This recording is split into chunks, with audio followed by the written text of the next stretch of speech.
The U.S. reveals new findings surrounding China's Wuhan virus lab. That's the facility some claim leaked the CCP virus.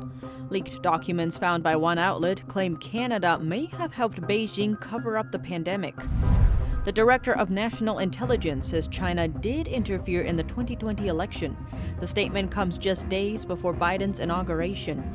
Biden's State Department picks signal a possible change in U.S. China policy. Digital payment giant PayPal intensifies its business with China. It's now the first overseas company to have full control over a Chinese e-payment platform. And a surprising translation error leaves some Chinese netizens suspicious. That's as the U.S. accuses Beijing of breaking a major promise. Welcome to China in Focus. I'm Tiffany Meyer. First, an update on China's CCP or Chinese Communist Party virus situation. In northeast China, the risk status for 17 districts and neighborhoods in Jilin province has been upgraded, pushing them up from posing low infection risk to medium over the weekend. One confirmed patient in the province's capital city, Changchun, was found to have infected 143 others. He's been dubbed a super spreader by Chinese media.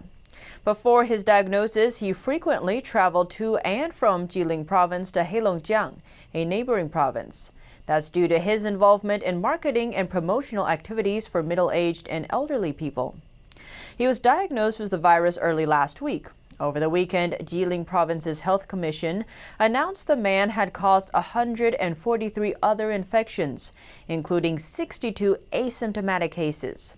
One resident from Tonghua City in Jilin Province described the pandemic in her city as very serious, saying many people there have been diagnosed, while those who haven't are afraid to leave their homes. We stay home and only go out when we need to buy necessities. When we go shopping, officials check our health tracking codes and take our temperature, so we try not to go out, and we come back as soon as we finish shopping. But locals are questioning the area's official data. Some suspect the real number of virus cases has been greatly underreported. That area is closed. Changchun City is closed. People are not allowed to go in or out. People are discussing it in secret. We think the data must be fake. Everyone thinks it's fake. Chinese media report that a second virus wave is on its way after a lull in cases. But based on leaked data and other sources, some say the pandemic never really stopped. Now we look to northwestern China. Baishui County inside Shanxi Province announced one confirmed virus patient on Friday. But we cannot verify the information independently.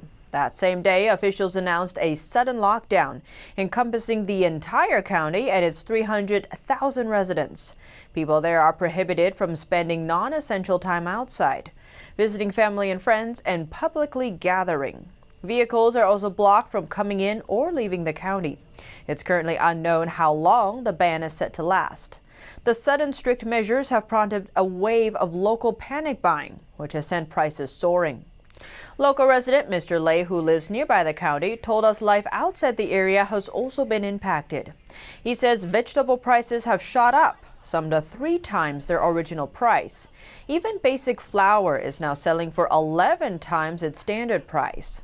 Lei also added that authorities now have stricter control over medicines. Cold and cough medicines now require permission for purchase. It's a tactic used to drive everyone with possible virus symptoms to local hospitals, instead of treating themselves at home. Another resident complained on social media over the weekend that his mother developed a cough, but the family couldn't even buy basic cough medicine from a pharmacy. Local regulations reportedly force residents to get virus tested before they can receive treatment for colds, but taking a virus test comes at their own expense. The resident expressed his dissatisfaction with the system, asking how it's possible for a regular person to spend so much money just to treat a cold. Now we turn to a lab in Wuhan. New findings surrounding the Wuhan lab have emerged. The facility has remained at the center of controversy for months. That's as some suspect it leaked the CCP virus. The lab is called the Wuhan Institute of Virology. The U.S. government says there is reason to believe several of the lab's researchers became sick in the fall of 2019, and they showed symptoms similar to those of the CCP virus. The information came before the first confirmed virus case in China. A senior researcher from the lab previously claimed no staff members showed signs of virus infection. The State Department also says the lab has been experimenting on a coronavirus native to bats since 2016, adding that the bat virus is over 96% similar to the CCP virus, the closest sample so far. The Wuhan lab has remained secretive about its work on the bat virus. It also removed information about the related studies online. On the surface, the lab appears to be a civil organization, but the U.S. found it worked with China's military on secret projects. The U.S. State Department says the lab has been working on classified research for the Chinese military since 2017. This includes animal experiments. The findings come as a team of health experts arrived in China last week. They were sent by the World Health Organization and are in China to investigate the origins of the virus. The U.S. says the experts must get their hands on several key aspects. One, getting access to the lab's work on the bat virus. Second, an account of why the lab removed their bat virus studies online. And finally, interviews with those researchers who fell ill. Beijing has been blocking experts from investigating the virus origin in China for months. The WHO sent experts to China last February, but authorities didn't allow them to visit Wuhan. Later, a small team was able to visit the city, but officials still blocked them from areas suspected of being virus origin points. The latest trip hasn't gone smoothly either.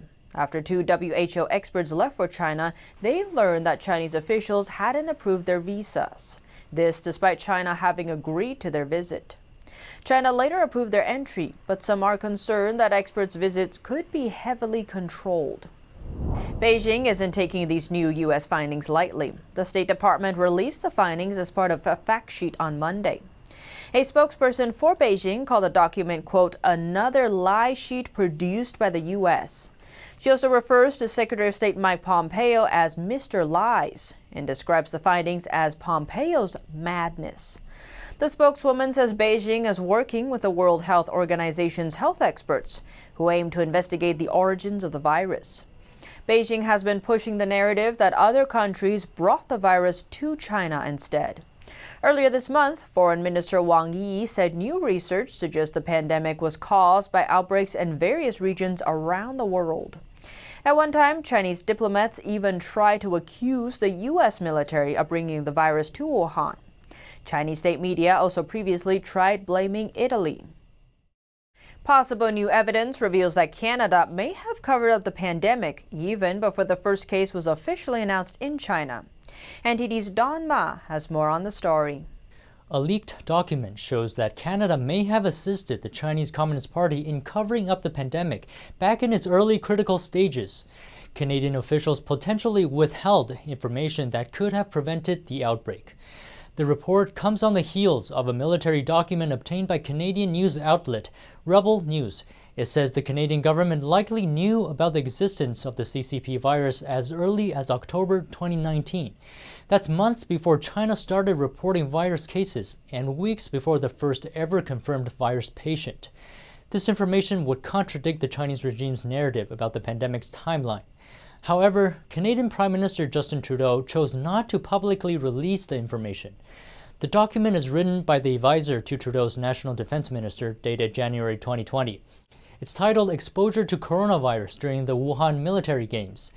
It revolves around virus concerns regarding Canadian soldiers who traveled to China's Wuhan city last year. The soldiers went there to participate in a sporting event. A senior Canadian Armed Forces soldier who has inside knowledge on the matter told Rebel News that dozens and dozens of Canadian soldiers became sick from participating in the event. They all showed severe virus symptoms like coughing, lung problems, diarrhea, and vomiting. This happened in October 2019, well before China reported its first virus cases. The senior soldier says that the Canadian government allegedly refused to perform virus testing on the soldiers after they returned from Wuhan. Rebel News reports that this is because the Canadian government didn't want to provoke the Chinese Communist Party. If the test results came back positive, it would prove that the CCP lied about when the virus emerged in China and about the severity of its human-to-human transmission rate. A similar report by the New York Post explains that French soldiers were also sickened after participating in the event. It's unclear why Trudeau's government did not release this information, but we have seen the CCP's retaliatory response when countries probe into the virus's origins. Australia, among other countries, has repeatedly called for an investigation into the origins of the virus, but in a move widely perceived as retaliation, Beijing slapped strong sanctions on imports from the country. The CCP also has a record of retaliating against Canada. After Canadian authorities arrested the CFO of Chinese telecom giant Huawei, Chinese authorities arrested Canadian citizens Michael Korvig and Michael Spavor. Don Ma reporting, NTD News. In a letter to Congress, the Director of National Intelligence says that China interfered in the presidential election. And not only that, but the analysis involved in the assessment did not want to be the ones responsible for bringing this information forward. Here's more on that. In his assessment, Director of National Intelligence John Ratcliffe says that China did interfere in the 2020 federal elections. He outlined his conclusions in a signed letter to Congress dated January 7th. And Ratcliffe also alleges that management at the CIA suppressed intelligence about China's election interference. Ratcliffe noted a report by the intelligence community's analytic ombudsman, Barry Zoloff, and said the ombudsman found that CIA management took actions pressuring analysts to withdraw their support for this view on China in an attempt to suppress it. The analytic ombudsman's report assesses that this was a result of the politicization of foreign interference in the election. And this letter has only just come to light. The Washington Examiner published Ratcliffe's letter and the ombudsman's report on January 17th, 10 days after publishing an original report on the documents. President-elect Joe Biden named China one of the defining challenges of our time. But filling out his State Department with Obama administration veterans may indicate a desire to go back to foreign policy route laid out by the former president. After the election, the Chinese Regime State Council hosted an online event. There, Biden's pick for Indo-Pacific coordinator Kurt Campbell said the new administration will improve its dialogue with China, including strategic and economic dialogue. The newly created role is often likened to an Asia Tsar and meant to reflect the growing importance of U.S. China relations. He also called for what he said stable competition between the U.S. and China, saying the two can cooperate on climate change and controlling the pandemic. Campbell advised China to deepen and expand its engagement with the U.S. That's according to his speech transcript published by Chinese media. He said people in the financial sector have contributed to U.S.-China relations, and that China should expand its engagement with different U.S. interest groups, build a new circle of friends, and maintain relationships with old friends. In an article he co-authored, Campbell argued the U.S. needs to make a conscious effort to deter China's aggression. The article pushed for what it called a better solution, persuading China that there are benefits to remaining peaceful. The article also said that Washington should, quote, provide Beijing with incentives to engage productively and then collectively design penalties if China decides to take steps that threaten the larger order. President Trump is taking what might be his parting shot at China's Huawei by revoking licenses and halting shipments from suppliers. NTD's Patrick Hayden has the details. The Trump administration is revoking licenses from companies that let them sell their products to China's Huawei. A source told Reuters that 8 licenses were taken from 4 companies, including chip maker Intel, and the Department of Commerce intends to reject dozens of other applications for new ones. When asked, Commerce said it would not comment on specifics, but it did say their policies protect U.S. national security and foreign policy interests. Huawei has been in Washington's crosshairs for years, saying the company's equipment could be used for state spying. Back in May 2019, the Trump administration restricted suppliers from selling U.S. goods and technology to Huawei, but some sales were still allowed with a license. Before this latest move, 150 licenses were pending for $120 billion worth of goods and technology. Sources say that various U.S. agencies couldn't agree on whether the licenses should be granted or not. The source says another $280 billion of license applications for goods and technology for Huawei still haven't been processed. These are now more likely to be denied. Reporting by Patrick Hayden, NTD News. Now we turn to China's online payment market. PayPal has become the first foreign company to have full control over a Chinese e-payment platform. PayPal is a U.S.-based online payment giant. It has over 300 million active users. But it appears the company is also eyeing the world's largest online payment market, China. Last year, it bought a 70% stake in a Chinese digital payment company called GoPay. The deal made PayPal the first foreign company that can provide online payment services in China. And just recently, PayPal acquired the remaining 30%, taking full ownership of the Chinese company. The deal is PayPal's stepping stone into the Chinese market, but it also means PayPal will now have to compete with domestic payment giants like WeChat and Alipay. The two currently dominate China's mobile payment market and altogether have an over 90% market share. A professor at the Massachusetts Institute of Technology is accused of not disclosing his ties to the Chinese Communist Party. The Justice Department says he accepted U.S. grant money while working for Beijing-linked groups. The Justice Department says Professor Gang Chen was charged with making false statements on a tax return, committing wire fraud, and failing to file a foreign bank account report. Chen is a naturalized U.S. citizen from China.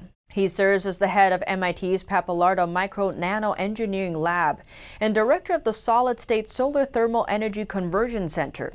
The Justice Department says Chen has received more than $19 million in U.S. agency grants. But at the same time, he was working with the Chinese Communist Party to promote the regime's interests. The United States announced sanctions on Friday against 6 Hong Kong officials. That's over the mass arrests of pro-democracy activists earlier this month. Hong Kong police arrested 53 people on January 5th. It marked the biggest crackdown on the pro-democracy movement since Beijing imposed the controversial security law in the former British colony last year. The law is widely considered a way for the Chinese regime to limit freedoms in Hong Kong. 13 former lawmakers, an American lawyer, and a former law professor were among those arrested. They were later released on bail. Those hit with sanctions include the vice chairman of Beijing's Central Leading Group on Hong Kong and Macau Affairs and the deputy director of Hong Kong's National Security Office. 3 Hong Kong police officers were also named, and a Hong Kong delegate to the CCP's National People's Congress Standing Committee was also hit with sanctions. The sanctions would freeze their U.S. assets. The Trump administration has already imposed sanctions on Chinese officials over the crackdown in Hong Kong last year. On Monday, China's foreign ministry responded, saying U.S. officials who engaged in what they call nasty behavior over Hong Kong and Taiwan will face sanctions.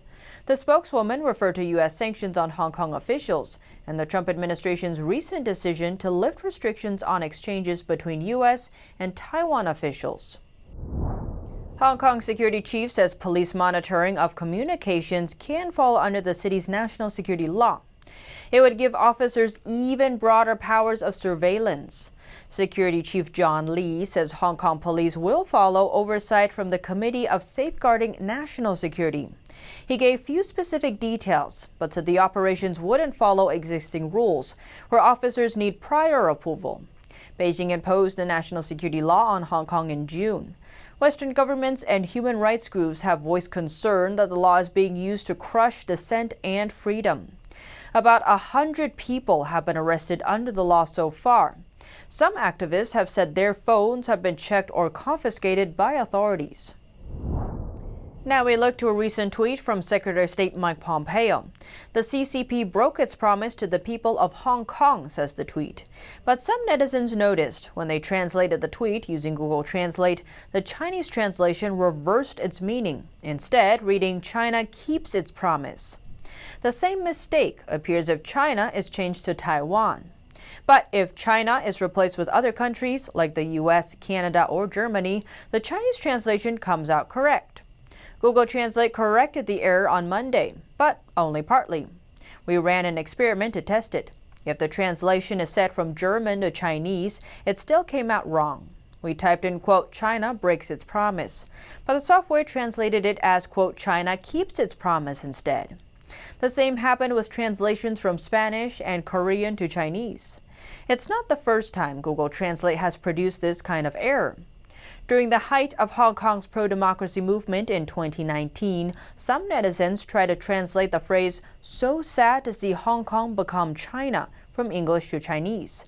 They found that Google Translate produced the opposite statement, saying, "I am very happy to see Hong Kong become China." At the time, Google explained that its automated translation system sometimes translates negatives into positives. And that's all for today's China in Focus. Thanks for watching and see you tomorrow. Hi, we're happy to announce that you can also catch us on cable TV now. Millions of households already choose us as one of their trusted news sources, and you can too. You can watch us in Chicago, Washington, D.C., New York, and many other cities as well. And if your system doesn't carry NTD yet, you can just give them a quick call and request NTD on your cable provider. Thank you for watching. See you next time.